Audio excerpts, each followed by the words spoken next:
Since the outbreak of corona, most of us were skeptic about the numbers given by China regarding COVID cases. There was even a news that said China reduced 15 to 40 times the original number of cases. In this video, we are going to see about how non-democratic countries are making the coronavirus outbreak worse. China, Iran, North Korea and other authoritarian regimes have concealed information and made the spread of the disease worse. Over the past 2 months, Chinese doctors, journalists and citizens reporting about the truth have been hunted down and silenced or have disappeared. On February 27th, in the midst of the growing worldwide coronavirus outbreak, Chinese human rights activist Yaqiu Wang pointed out that no matter how stretched government resources are, silencing criticism will always be the Communist Party's #1 priority. She was referring to the fact that yet another citizen journalist, Li Zehua, had just been arrested in China for reporting on coronavirus. But her comment shows how authoritarian systems operate. During the Chernobyl disaster, the Soviet regime tried to cover up the dangerous effects of the nuclear meltdown. The series of events that triggered the actual explosion is because of human error. They were the citizens who had placed their loyalty to the Communist Party above their commitment to the public good. Silencing criticism has always been the #1 goal of dictators during times of crisis. A new study reveals dictatorships are bad for public health. The report reviews historical data from the International Disaster Database covering 40 years of impact from diseases ranging from smallpox to Zika to Ebola. Democracies are better than other forms of governments at containing and treating outbreaks. They experience lower mortality rates for epidemic diseases than their non-democratic counterparts. Even when dictatorships report seemingly good numbers on health, the data should be scrutinized because authoritarian rulers do not permit a free press or watchdog organizations, and it is nearly impossible to verify socio-economic status originating from closed societies. Entities like UNESCO gather data for reports that the United Nations, World Bank and other influential organizations produce. In a case of a dictatorship like Cuba, the regime gives health numbers directly to the data collectors and no independent double checking is possible. This explains why, despite extensive media coverage of Cuba's great healthcare statistics, the country experienced a cholera outbreak just a few years ago. At first glance, highly centralized dictatorships may seem better equipped to prepare and organize quickly during an epidemic, as they simply don't respect the rights or wishes of citizens in their plans. Chinese Communist Party's enormous amount of new construction to build more hospitals, more beds and more testing facilities could be seen as a positive thing. But because of the climate of fear they create in order to survive, the oppressive government treats even well-intentioned criticism as a crime against the state.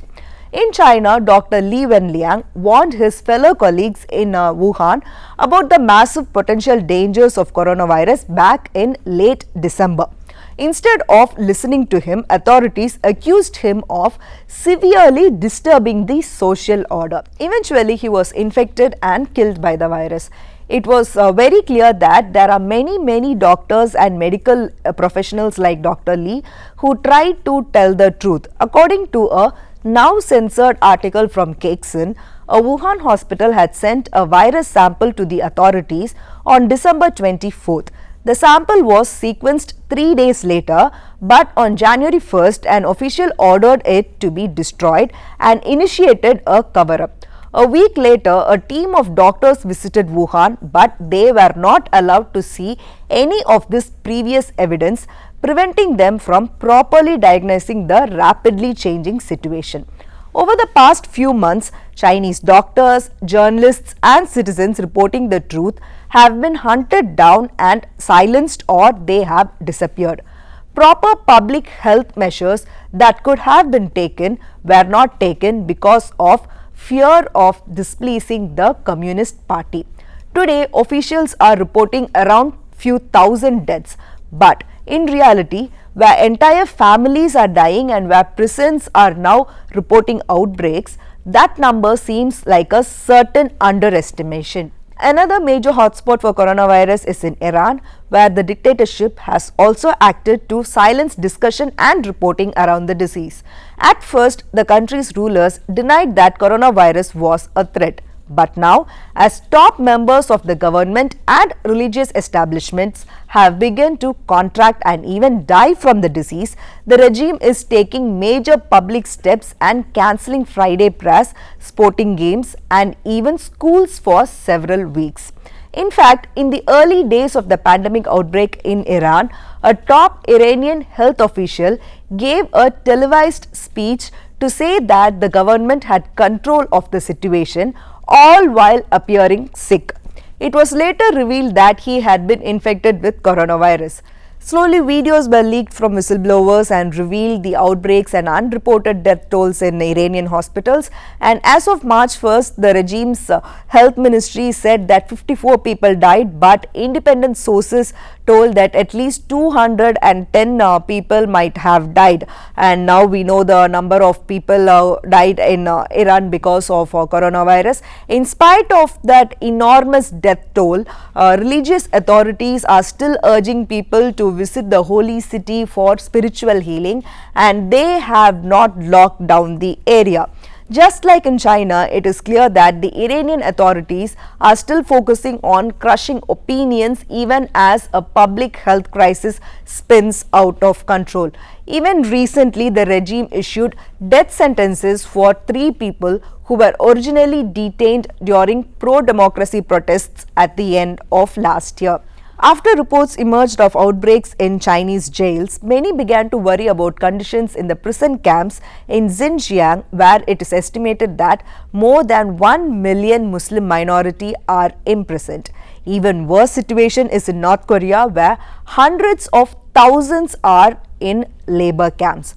Earlier, the Daily NK, that is a newspaper that sources information from inside North Korea, reported that there had been a string of deaths from a flu-like disease in towns bordering China.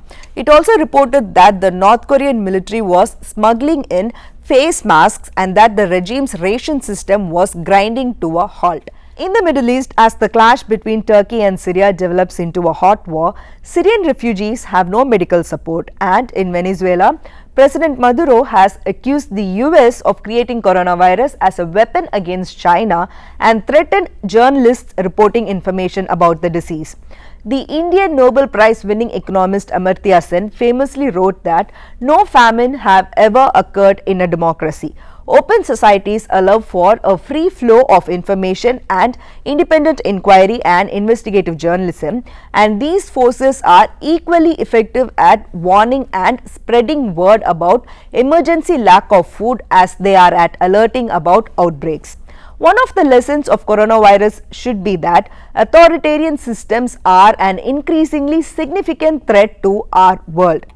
An Iranian analyst and human rights lawyer Gisao Nia recently said that the next time someone tries to downplay the abuses of a dictatorship or say it's none of our business, we must point them to the handling of COVID-19.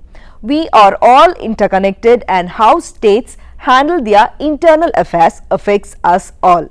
In closed societies, regimes target and punish the bravest citizens instead of allowing them to lead and help with public health crisis. These creative and innovative individuals are the white blood cells of our global immune system, identifying risks, sharing information about threats, and keeping us strong and healthy.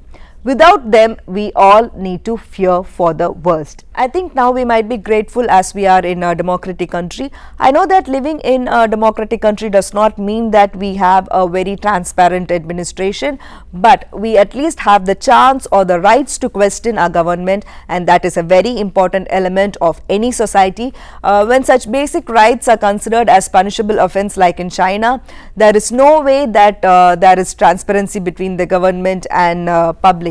Martin Luther King Jr.'s quote that injustice anywhere is a threat to justice everywhere has never been more true.